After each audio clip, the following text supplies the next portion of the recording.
Hi అండి, అందరికీ నమస్కారం. ఈరోజు మనం పొటాటో ఫ్రై చూద్దాం. పొటాటో ఫ్రై ఇలా చేయండి, చాలా టేస్ట్గా ఉంటుంది. చేసిన వాళ్ళకి అస్సలు ఉండదు, మొత్తం అయిపోతుంది. ముందుగా మనం ఈ పొటాటో ఫ్రైకి పొటాటోస్ పీల్ తీసుకోవాలి. పొటాటోస్ అన్నీ ఇలాగే పీల్ తీసేసి నీట్గా వాష్ చేసుకోవాలి.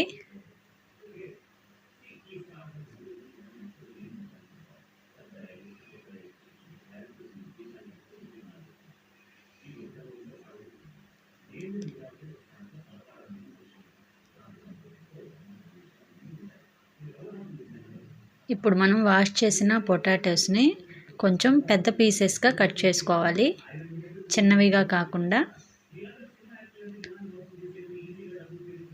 ఇలాగే అన్నీ కట్ చేసుకొని సాల్ట్ వాటర్లో వేసుకోవాలి.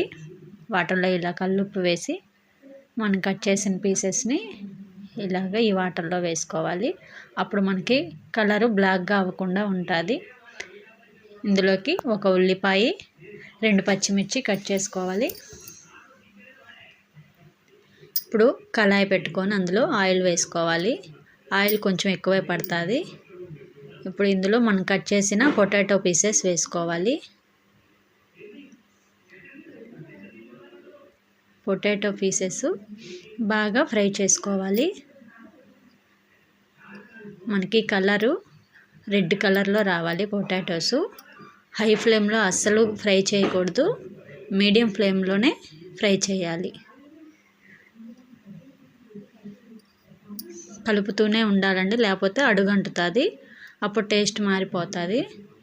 చూడండి, ఇలాగా మనకి పొటాటోస్ రెడ్ కలర్లో రావాలి.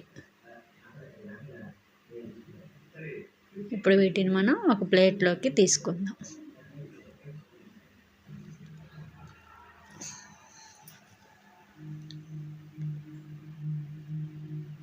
ఇప్పుడు మరొక కళాయి పెట్టుకొని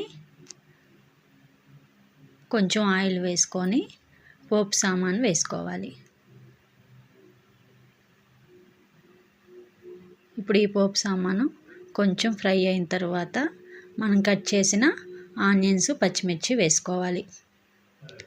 ఆనియన్స్ మనకి ఫ్రై అవ్వాల్సిన అవసరం లేదండి, 50% ఫ్రై అయితే సరిపోతుంది. ఇప్పుడు ఆనియన్ వేసిన వెంటనే కొంచెం కరివేపాకు, 1 టేబుల్ స్పూను అల్లం వెల్లుల్లి పేస్టు,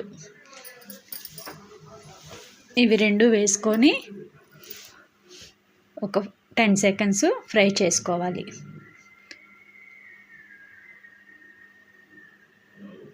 ఇప్పుడు ఆనియన్స్ మనకి 50% ఫ్రై అయినాయి. ఇప్పుడు ఇందులో మనం ఫ్రై చేసిన పొటాటో పీసెస్ వేసుకోవాలి.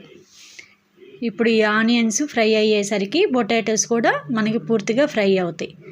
ఇప్పుడు ఇందులోనే కొంచెం సాల్టు, పసుపు, మీ టేస్ట్కి సరిపడా సాల్టు, పసుపు వేసుకొని బాగా ఫ్రై చేసుకోవాలి. మనకి ఆనియన్స్ ఫ్రై అయితే పొటాటోస్ కూడా ఫ్రై అయిపోతాయి.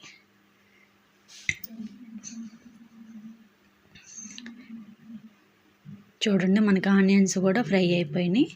ఇప్పుడు ఇందులో కారం కొంచెం వేసుకోండి, మనం ఆల్రెడీ పచ్చిమిర్చి వేసాము. ఇప్పుడు ఇందులో కొంచెం మిరియాల పొడి వేసుకోండి, ఫ్లేవర్ బాగుంటుంది, టేస్ట్ కూడా చాలా బాగుంటుంది, స్మెల్ కూడా చాలా బాగుంటుందండి మిరియాల పొడి వేసిన వెంటనే.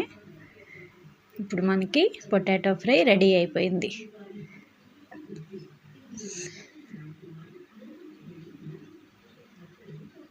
చూడండి, కలర్ కూడా చాలా బాగుంది, టేస్ట్ కూడా చాలా బాగుండిద్దండి. ఇప్పుడు మనం ఒక బౌల్లోకి సర్వ్ చేసుకుందాం.